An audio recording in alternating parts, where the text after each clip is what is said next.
అన్న కొంచెం బండి స్టార్ట్ అవ్వట్లేదు చూడండి అన్న. రే ఆ బండి అంట వెళ్ళి చూడరా. బండిది ప్లగ్ పోయిందన్న, ఒక 100 రూపాయలు అయిపోతుంది. రే పిచ్చోడా 100 రూపాయలు అంటావేంట్రా? పొద్దు నుంచి వ్యాపారం లెక్క నేను ఏడుస్తుంటే అది పోయింది ఇది పోయింది అని చెప్పి ఒక 5,000 రూపాయలు లాగేయి. అన్న కొంచెం టైం పడుతుంది, అక్కడ వెళ్ళి వెయిట్ చేయండి. అన్న పొద్దు నుంచి ఏం తినలేదు, బాగా ఆకలి అవుతుంది, తినేసి పని చేయనా అన్న? తినేదేంట్రా? ఎప్పుడు తినేదే కదా, పనుంది కదా, పోయి పని చూసుకోపో.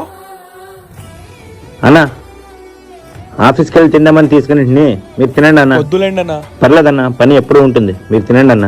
పాపం వీళ్ళు చాలా మంచోళ్ళు, వీళ్ళని మోసం చేస్తే ఆ దేవుడు క్షమించడు. అన్న మీ బండి రిపేర్ అయిపోయిందన్న. అవునా, ఎంతైందన్న? 100 రూపాయలు. తీసుకోండి అన్న. తీసుకోండి అన్న, ఆ బండి 100 రూపాయలు. అదేంట్రా వాళ్ళతో 5,000 రూపాయలు లాగమని చెప్పాను కదా. అంటే వాళ్ళు చాలా మంచోళ్ళు అన్న, వాళ్ళకి మోసం చేయాలనిపించలేదు. ఇకపై నీకు ఇక్కడి నుంచి పని లేదురా, ఇక్కడ వెళ్ళిపోరా ఫస్ట్ ఇక్కడి నుంచి. వీడియో నచ్చితే లైక్ చేయడం మర్చిపోకండి.